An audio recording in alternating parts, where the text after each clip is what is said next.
Disability is the experience of any condition that makes it more difficult for a person to do certain activities or have equitable access within a given society. Disabilities may be cognitive, developmental, intellectual, mental, physical, sensory, or a combination of multiple factors. Disabilities can be present from birth or can be acquired during a person's lifetime. Historically, disabilities have only been recognized based on a narrow set of criteria. However, disabilities are not binary and can be present in unique characteristics depending on the individual. A disability may be readily visible, or invisible in nature. The United Nations Convention on the Rights of Persons with Disabilities defines disability as including long-term physical, mental, intellectual, or sensory impairments which in interaction with various barriers may hinder a person's full and effective participation in society on an equal basis with others. Disabilities have been perceived differently throughout history, through a variety of different theoretical lenses. There are two main models that attempt to explain disability in our society, the medical model and the social model. The medical model serves as a theoretical framework that considers disability as an undesirable medical condition that requires specialized treatment. Those who ascribe to the medical model tend to focus on finding the root causes of disabilities, as well as any cures such as assistive technology. The social model centers disability as a societally created limitation on individuals who do not have the same ability as the majority of the population. Although the medical model and social model are the most common frames for disability, there are a multitude of other models that theorize disability. There are many terms that explain aspects of disability. While some terms solely exist to describe phenomena pertaining to disability, others have been centered around stigmatizing and ostracizing those with disabilities. Some terms have such a negative connotation that they are considered to be slurs. A current point of contention is whether it is appropriate to use person-first language, i.e. a person who is disabled, or identity-first language, i.e. a disabled person, when referring to disability and an individual. Due to the marginalization of disabled people, there have been several activist causes that push for equitable treatment and access in society. Disability activists have fought to receive equal and equitable rights under the law, though there are still political issues that enable or advance the oppression of disabled people. Although disability activism serves to dismantle ableist systems, social norms relating to the perception of disabilities are often reinforced by tropes used by the media. Since negative perceptions of disability are pervasive in modern society, disabled people have turned to self-advocacy in an attempt to push back against their marginalization. The recognition of disability as an identity that is experienced differently based on the other multifaceted identities of the individual is one often pointed out by disabled self-advocates. The ostracization of disability from mainstream society has created the opportunity for a disability culture to emerge. While disabled activists still promote the integration of disabled people into mainstream society, several disabled-only spaces have been created to foster a disability community, such as with art, social media, and sports. The academic discipline focused on theorizing disability is disability studies, which has been expanding since the late 20th century. The field investigates the past, present, and future constructions of disability, along with advancing the viewpoint that disability is a complex social identity from which we can all gain insight.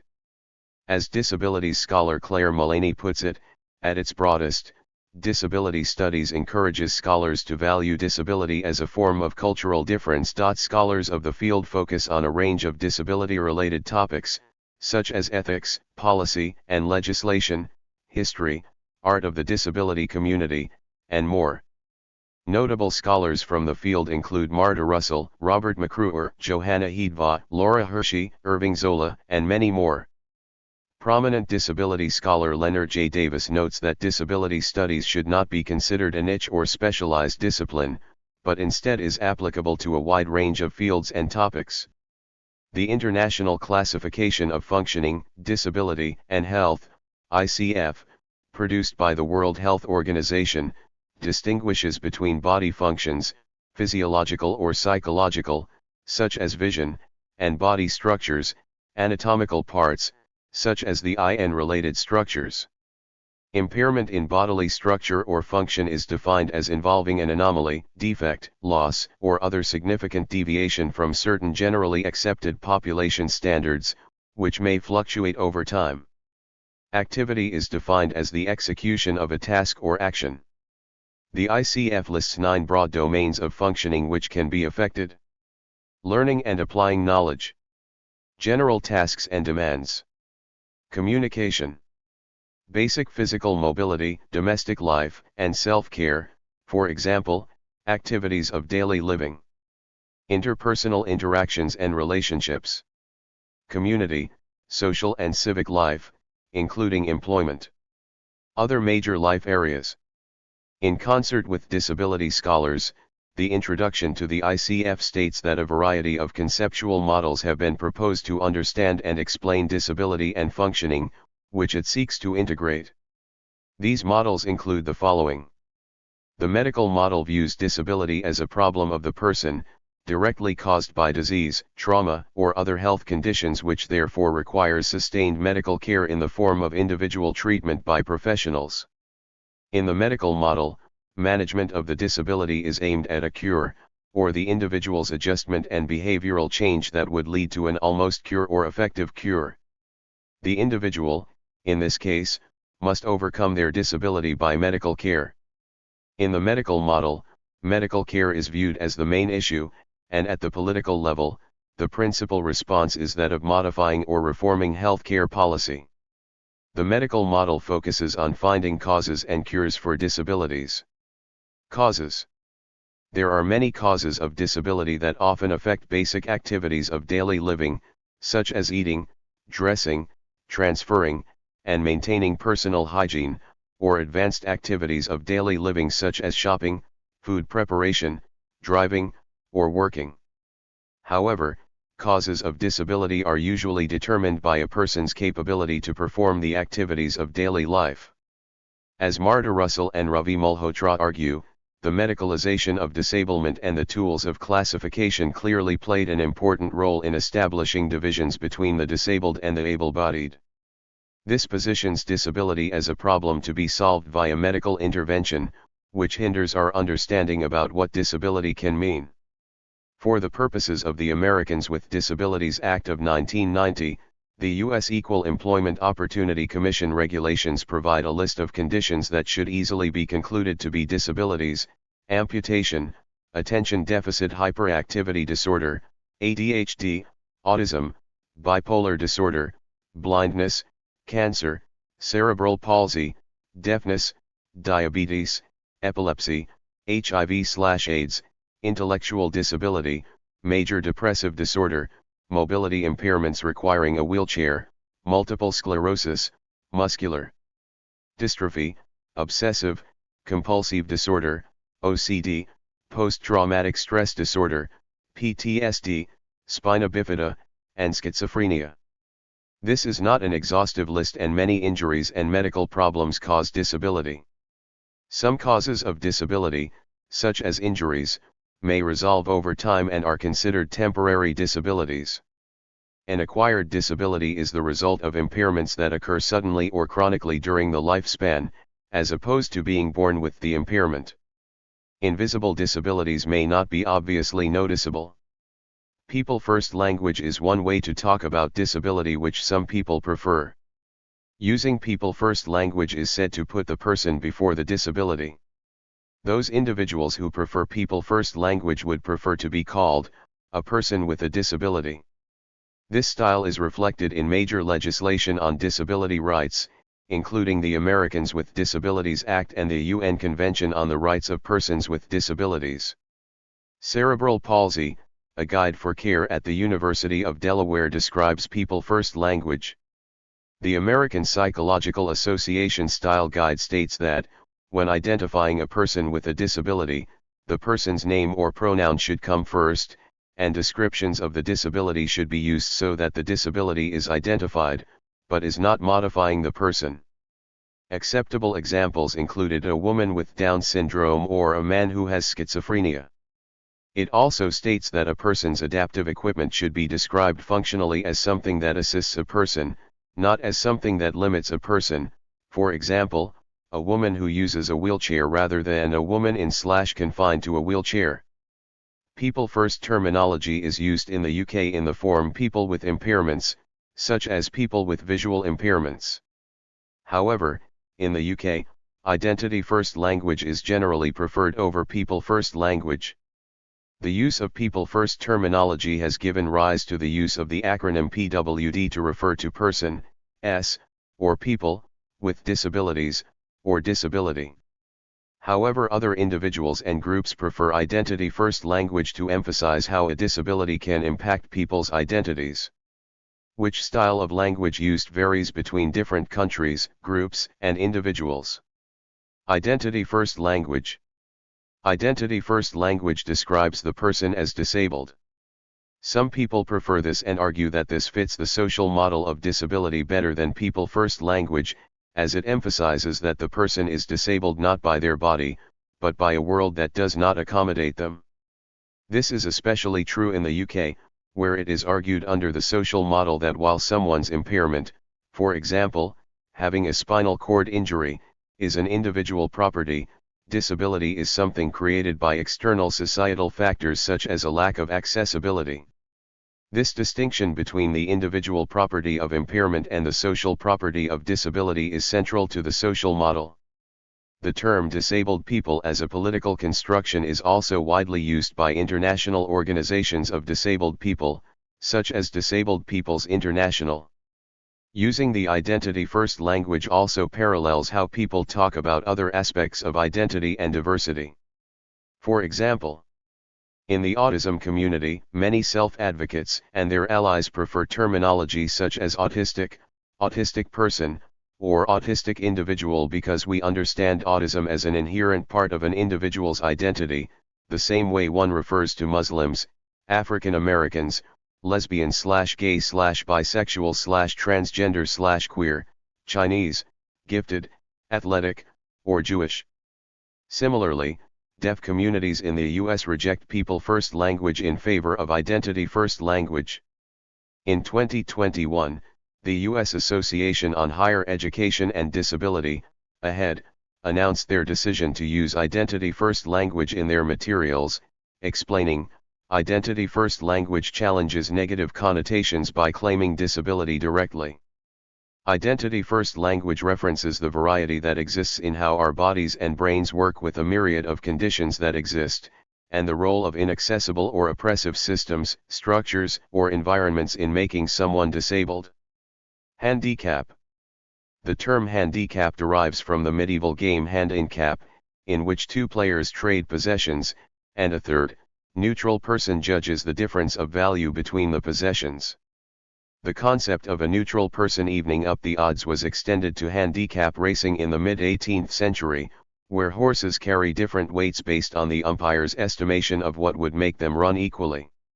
In the early 20th century, the word gained the additional meaning of describing a disability, in the sense that a person with a handicap was carrying a heavier burden than normal. This concept, then, adds to the conception of disability as a burden, or individual problem, rather than a societal problem. The UK government advises civil servants to avoid this term. Accessibility is the degree to which a product, service, or environment is available for use to the people that need it. People with certain types of disabilities struggle to get equal access to some things in society. For example, a blind person cannot read printed paper ballots, and therefore does not have access to voting that requires paper ballots. Another example can be that a person in a wheelchair cannot ascend stairs and therefore does not have access to buildings without ramps. Accessible access to health clubs and fitness centers has been observed to be especially problematic. A change that improves access. For example, if voting ballots are available in Braille or on a text-to-speech machine, or if another person reads the ballot to the blind person and recorded the choices, then the blind person would have access to voting. Invisible disabilities, also known as hidden disabilities or non-visible disabilities, NVD, are disabilities that are not immediately apparent, or seeable. They are often chronic illnesses and conditions that significantly impair normal activities of daily living. Invisible disabilities can hinder a person's efforts to go to school, work, socialize, and more. Some examples of invisible disabilities include intellectual disabilities, autism spectrum disorder, attention deficit hyperactivity disorder, fibromyalgia, mental disorders, asthma, epilepsy, allergies, migraines, arthritis, and chronic fatigue syndrome. Employment discrimination is reported to play a significant part in the high rate of unemployment among those with a diagnosis of mental illness. People with health conditions such as arthritis, bipolar disorder, HIV, or multiple sclerosis may have periods of wellness between episodes of illness. During the illness episodes, people's ability to perform normal tasks, such as work, can be intermittent. Disability activism itself has led to the revision of appropriate language when discussing disability and disabled people. For example, the medical classification of retarded has since been disregarded, due to its negative implications. Moreover, disability activism has also led to pejorative language being reclaimed by disabled people. Mayers, 1986, explained how disabled people may choose to self-describe themselves as a cripple. This may appear surprising that they are using stereotypically negative language associated with disability to describe themselves. However, the purpose is to reclaim the disabled identity from medical professionals, and realign it with the preferred language of disabled people. The reclamation of language demonstrated above positions itself within the social model, as it highlights how as a society we construct concepts and perceptions of disability. The disability rights movement aims to secure equal opportunities and equal rights for disabled people. The specific goals and demands of the movement are accessibility and safety in transportation, architecture, and the physical environment, equal opportunities in independent living, employment, education, and housing, and freedom from abuse, neglect, and violations of patients' rights. Effective civil rights legislation is sought to secure these opportunities and rights. The early disability rights movement was dominated by the medical model of disability, where emphasis was placed on curing or treating disabled people so that they would adhere to the social norm, but starting in the 1960s, rights groups began shifting to the social model of disability, where disability is interpreted as an issue of discrimination, thereby paving the way for rights groups to achieve equality through legal means. Advocacy for disability issues and accessibility in the republics of the former Soviet Union has become more organized and influential in policy making. Evolving from the disability rights movement is the disability justice movement, which aims to improve the lives of disabled people through prioritizing collective liberation, as opposed to prioritizing legislative change and traditional civil rights. This framework, dubbed the second wave of disability rights, seeks to examine the many systems of oppression that are intertwined with ableism, such colonialism, white supremacy, and heteropatriarchal capitalism. The term disability justice was coined in 2005 by LGBTQ disabled women of color, Mia Mingus, Patricia Byrne, and Stacey Milburn, who sought to build an anti-ableist movement with a larger emphasis on intersectionality than mainstream disability rights, as to center marginalized voices. Their group, the Disability Justice Collective, also included notable disability activists such as Sebastian Margaret, Leroy F. Moore Jr., well known for his poetry and founding of the Crip-Hop movement, and Eli Clare, well known for popularizing the body-mind concept within disability studies. On December 13, 2006, the United Nations formally agreed on the Convention on the Rights of Persons with Disabilities, the first human rights treaty of the 21st century, to protect and enhance the rights and opportunities of the world's estimated 650 million disabled people. As of January 2021, 182 nations have ratified or accepted accession to the convention.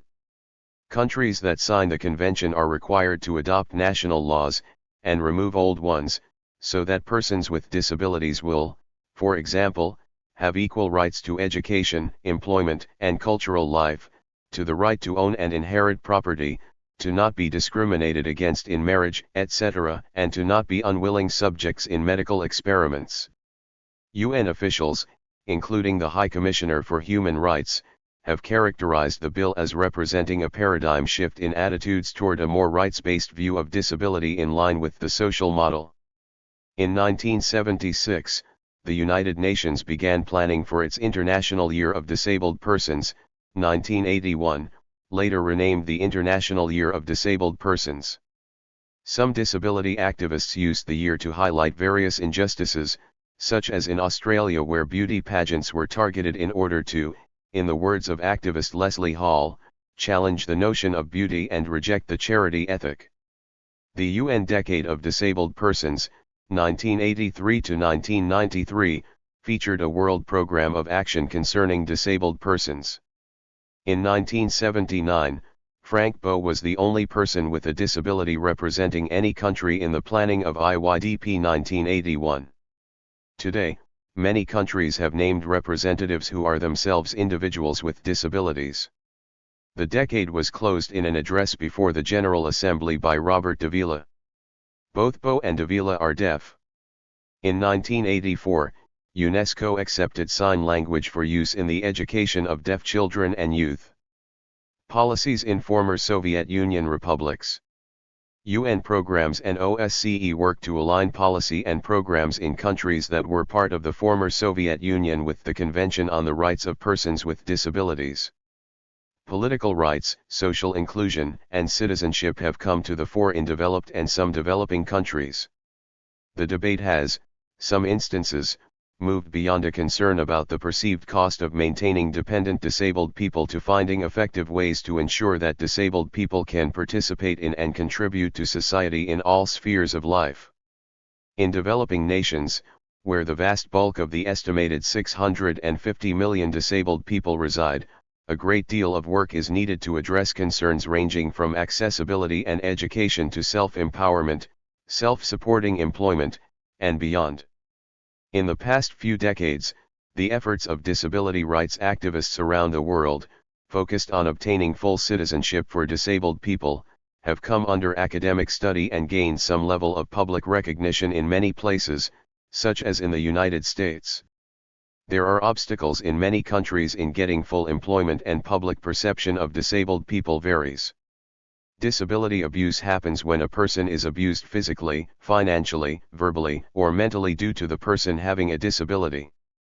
As many disabilities are not visible, for example, asthma, learning disabilities, some abusers cannot rationalize the non-physical disability with a need for understanding, support, and so on. As the prevalence of disability and the cost of supporting disability increases with medical advancement and longevity in general, this aspect of society becomes of greater political importance. How political parties treat their disabled constituents may become a measure of a political party's understanding of disability, particularly in the social model of disability. Disability benefit, or disability pension, is a major kind of disability insurance that is provided by government agencies to people who are temporarily or permanently unable to work due to a disability. In the U.S., the disability benefit is provided in the category of supplemental security income. In Canada, it is within the Canada Pension Plan. Following a long nationwide campaign involving hundreds of thousands of people, the National Disability Insurance Scheme was introduced in Australia in 2013 to fund a number of supports. In other countries, disability benefits may be provided under social security systems. Costs of disability pensions are steadily growing in Western countries, mainly in Europe and the United States. It was reported that, in the UK, expenditure on disability pensions accounted for 0.9% of gross domestic product, GDP, in 1980, 2 decades later it had reached 2.6% of GDP. Several studies have reported a link between increased absence from work due to sickness and elevated risk of future disability pension. A study by researchers in Denmark suggests that information on self-reported days of absence due to sickness can be used to effectively identify future potential groups for disability pension. These studies may provide useful information for policymakers, case managing authorities, employers, and physicians. In Switzerland, Social policies in the field of disability have been significantly reshaped over the last 2 decades by reducing the number of allowances awarded and by increasing the recourse to vocational rehabilitation measures. Drawing on interviews conducted with individuals who have been involved in programs set up by Swiss Disability Insurance, a study highlights their uncertainties and concerns relating to their place in society, as well as their reactions to disability insurance's interventions. Private, for-profit disability insurance plays a role in providing incomes to disabled people, but the nationalized programs are the safety net that catch most claimants. Studies have illustrated a correlation between disability and poverty. Notably, jobs offered to disabled people are scarce. Marta Russell notes that a primary basis for oppression of disabled persons, those who could work with accommodations, is their exclusion from exploitation as wage laborers. Many countries have programs which aid intellectually disabled, i.d., people to acquire skills needed in the workforce. Such programs include sheltered workshops and adult daycare programs. Sheltered programs consist of daytime activities such as gardening, manufacturing, and assembling. These activities facilitate routine-oriented tasks that in turn allow ID people to gain experience before entering the workforce. Similarly, adult daycare programs also include daytime activities. However, these activities are based in an educational environment where ID people are able to engage in educational, physical, and communication-based tasks which helps facilitate communication, memory, and general living skills. In addition, adult daycare programs arranged community activities by scheduling field trips to public places, e.g. zoos, and movie theaters. Despite both programs providing essential skills for intellectually disabled people prior to entering the workforce, researchers have found that ID people prefer to be involved with community-integrated employment. Community-integrated employment opportunities are offered to ID people at minimum or higher wages, in a variety of occupations ranging from customer service, clerical, janitorial, hospitality and manufacturing positions. ID employees work alongside employees without disabilities who are able to assist them with training. All three options allow intellectually disabled people to develop and exercise social skills that are vital to everyday life. However, it is not guaranteed that ID employees receive the same treatment as employees without ID. According to Lindstrom et al., community-integrated employees are less likely to receive raises, and only 26% are able to retain full-time status. Finding a stable workforce poses additional challenges. A study published in the Journal of Applied Research in Intellectual Disability indicated that although finding a job may be difficult, stabilizing a job is even harder. Chadsi-Rush proposed that securing employment for ID people requires adequate production skills and effective social skills. Other underlying factors for job loss include structural factors and worker-workplace integration. As stated by Kilsby, limited structural factors can affect a multitude of factors in a job, such as a restricted number of hours an ID person is allowed to work. This in return, according to Fabian et al., leads to a lack of opportunity to develop relationships with co-workers or to better integrate within the workplace. Nevertheless, those who are unable to stabilize a job often are left discouraged. According to the same study conducted by Jared, many who had participated found that they had made smaller incomes when compared to their co-workers, had an excess of time throughout their days, because they did not have work. They also had feelings of hopelessness and failure. According to the U.S. National Organization on Disability, not only do ID people face constant discouragement, but many live below the poverty line, because they are unable to find or stabilize employment and because of employee restricting factors placed on ID workers. This renders ID people unable to provide for themselves, including basic necessities such as food, medical care, transportation, and housing. The poverty rate for working-age people with disabilities is nearly 2.5 times higher than that for people without disabilities. Disability and poverty may form a vicious circle, in which physical barriers and stigma of disability make it more difficult to get income, which in turn diminishes access to health care and other necessities for a healthy life. In societies without state-funded health and social services, living with a disability could require spending on medication and frequent health care visits, in-home personal assistance, and adaptive devices and clothing, along with the usual costs of living. The World Report on Disability indicates that half of all disabled people cannot afford health care, compared to a third of abled people. In countries without public services for adults with disabilities, their families may be impoverished. There is limited research knowledge, but many anecdotal reports, on what happens when disasters impact disabled people. Individuals with disabilities are greatly affected by disasters. Those with physical disabilities can be at risk when evacuating if assistance is not available. Individuals with cognitive impairments may struggle with understanding instructions that must be followed in the event a disaster occurs. All of these factors can increase the degree of variation of risk in disaster situations with disabled individuals. Research studies have consistently found discrimination against individuals with disabilities during all phases of a disaster cycle. The most common limitation is that people cannot physically access buildings or transportation, as well as access disaster-related services. The exclusion of these individuals is caused in part by the lack of disability-related training provided to emergency planners and disaster relief personnel. To a certain degree, physical impairments and changing mental states are almost ubiquitously experienced by people as they age. Aging populations are often stigmatized for having a high prevalence of disability. Kathleen Woodward, writing in Keywords for Disability Studies, explains the phenomenon as follows. Aging is invoked rhetorically, at times ominously, as a pressing reason why disability should be of crucial interest to all of us. We are all getting older, we will all be disabled eventually, thereby inadvertently reinforcing the damaging and dominant stereotype of aging as solely an experience of decline and deterioration.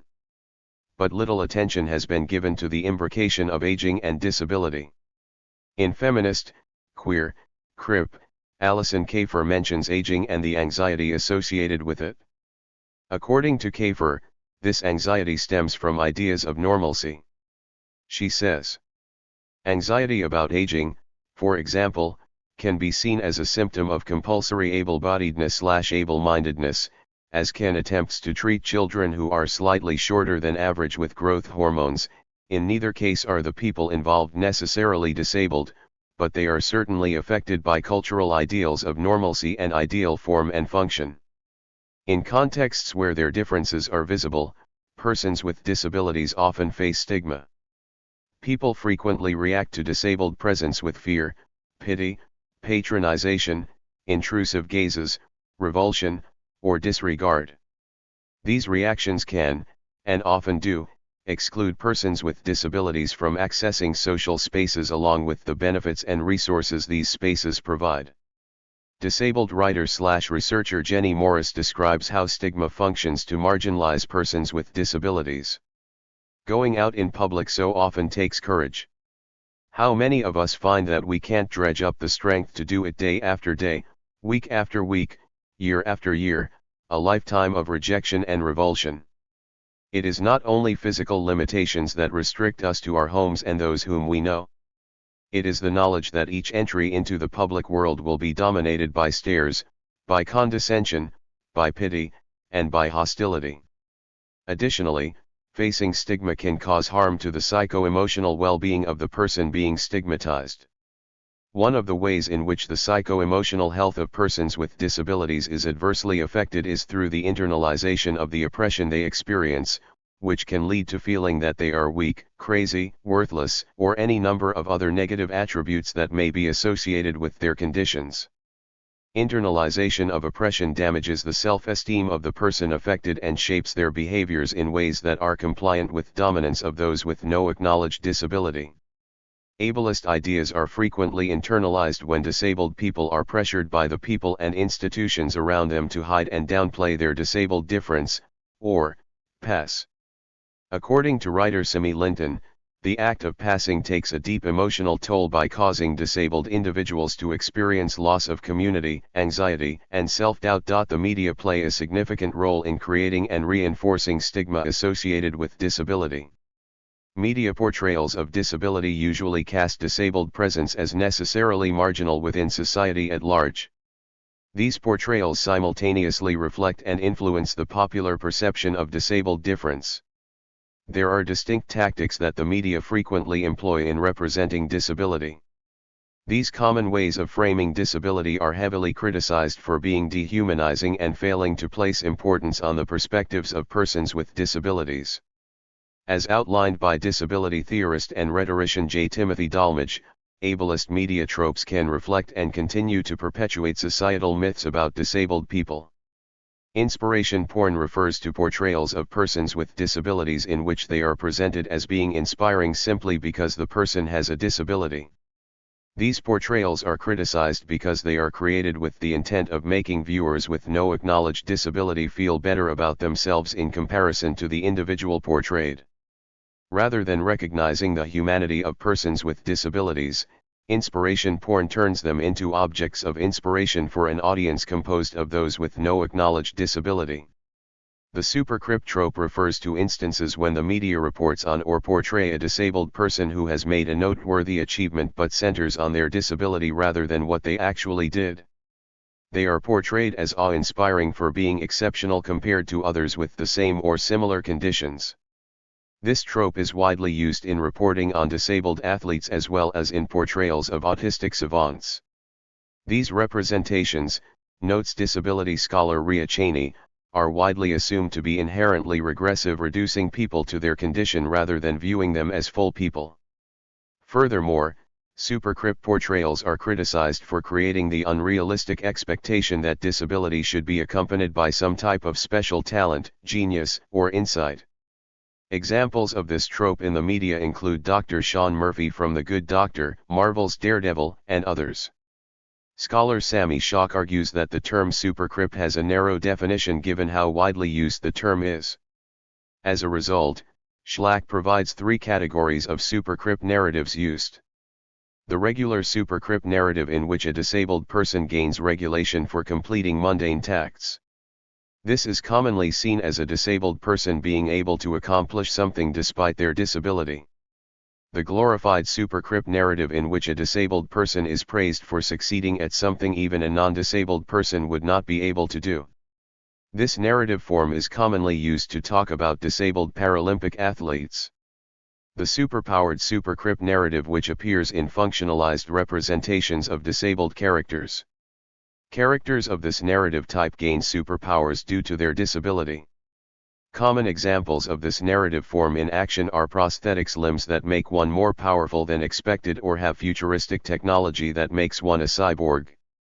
Characters in fiction that bear physical or mental markers of difference from perceived societal norms are frequently positioned as villains within a text. Lindsay Rohavelt shares ways students should be taught to begin to further analyze this issue. Disabled people's visible differences from the abled majority are meant to evoke fear in audiences that can perpetuate the mindset of disabled people being a threat to individual or public interests and well-being. The disability drop trope is when a supposedly disabled character is revealed to have been faking, embellishing, or otherwise not actually embodying their claimed disability. J. Dolmage offers Kevin Spacey's character, Verbal Kint, in the film Usual Suspects as an example of this, and depictions like this can reflect able-bodied society's mistrust of disabled people. In addition, this reveal of a character's non-disabledness often serves as the narrative climax of a story, and the use of disability as a source of conflict in the plot, narrative obstacle, or a device of characterization aligns with other disability studies scholars' theory of narrative prosthesis, a term coined by David T. Mitchell and Sharon Snyder. Another frequent occurrence is when someone with a disability is assumed to be miserable or helpless. The innocent and endearing person with a disability often points out the inadequacies of their normal adult peers, which helps them achieve salvation. Like all the others, this stereotype perpetuates patronizing perceptions that are simply untrue and are therefore damaging. While there are many disability tropes, disability aesthetics attempts to dispel them by accurately depicting disabled bodies in art and media. Some disabled people have attempted to resist marginalization through the use of the social model in opposition to the medical model, with the aim of shifting criticism away from their bodies and impairments and towards the social institutions that oppress them relative to their abled peers. Disability activism that demands many grievances be addressed, such as lack of accessibility, poor representation in media, general disrespect, and lack of recognition, originates from a social model framework. The creation of disability culture stemmed from the shared experience of stigmatization in broader society. Embracing disability as a positive identity by becoming involved in disabled communities and participating in disability culture can be an effective way to combat internalized prejudice, and can challenge dominant narratives about disability. The experiences that disabled people have to navigate social institutions vary greatly as a function of what other social categories they may belong to. For example, a disabled man and a disabled woman experience disability differently. This speaks to the concept of intersectionality, which explains that different aspects of a person's identity, such as their gender, race, sexuality, religion, or social class, intersect and create unique experiences of oppression and privilege. The United Nations Convention on the Rights of Persons with Disabilities differentiates between a few kinds of disability intersections, such as the age disability, race disability, and gender disability intersection. However, many more intersections exist. Disability is defined differently by each person, it may be visible or invisible, and multiple intersections often arise from overlapping identity categories. Incidence of disability is reported to be greater among several minority communities across the globe, according to a systematic analysis of the Global Burden of Disease study. Disabled people who are also racial minorities generally have less access to support and are more vulnerable to violent discrimination. A study in the journal Child Development indicated that minority disabled children are more likely to receive punitive discipline in low and middle income countries. Due to the fact that children with disabilities are mistreated more often than those without disability, racialized children in this category are at an even higher risk. With respect to disability in the United States, Camille A. Nelson, writing for the Berkeley Journal of Criminal Law, notes the dual discrimination that racial minorities with disabilities experience from the criminal justice system, expressing that for people who are negatively racialized, that is people who are perceived as being non-white, and for whom mental illness is either known or assumed, interaction with police is precarious and potentially dangerous. The marginalization of people with disabilities can leave persons with disabilities unable to actualize what society expects of gendered existence. This lack of recognition for their gender identity can leave persons with disabilities with feelings of inadequacy. Thomas J. Jarzczyk of Illinois State University describes why this denial of gendered identity occurs. Bodies operate socially as canvases on which gender is displayed and kinesthetically as the mechanisms by which it is physically enacted. Thus, the bodies of people with disabilities make them vulnerable to being denied recognition as women and men. To the extent that women and men with disabilities are gendered, the interactions of these two identities lead to different experiences. Women with disabilities face a sort of double stigmatization in which their membership to both of these marginalized categories simultaneously exacerbates the negative stereotypes associated with each as they are ascribed to them.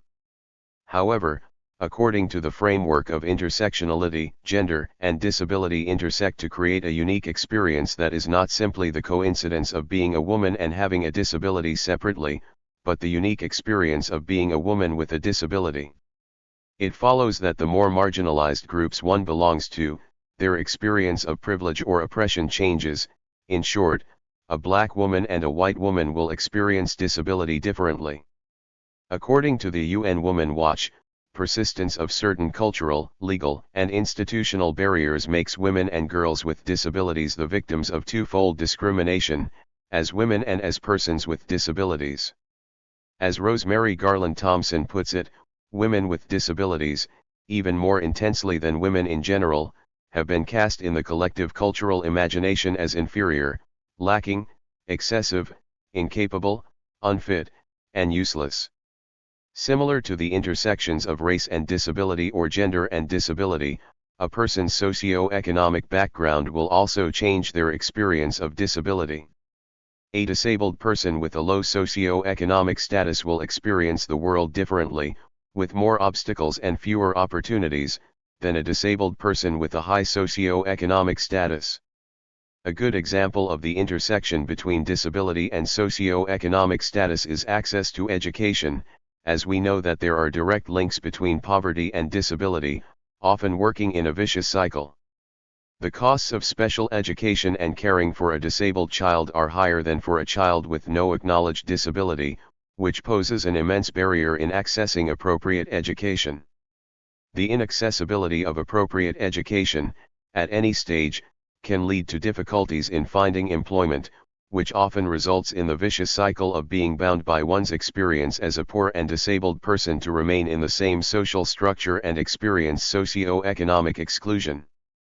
In short, this vicious cycle exacerbates the lack of economic, social, and cultural capital for disabled people with a low socio-economic background. On the other hand, a disabled person of a high socio-economic status may have an easier time accessing appropriate, special, education or treatment, for example by having access to better aids, resources, or programs that can help them succeed. The Paralympic Games, meaning alongside the Olympics, are held after the Summer and Winter Olympics.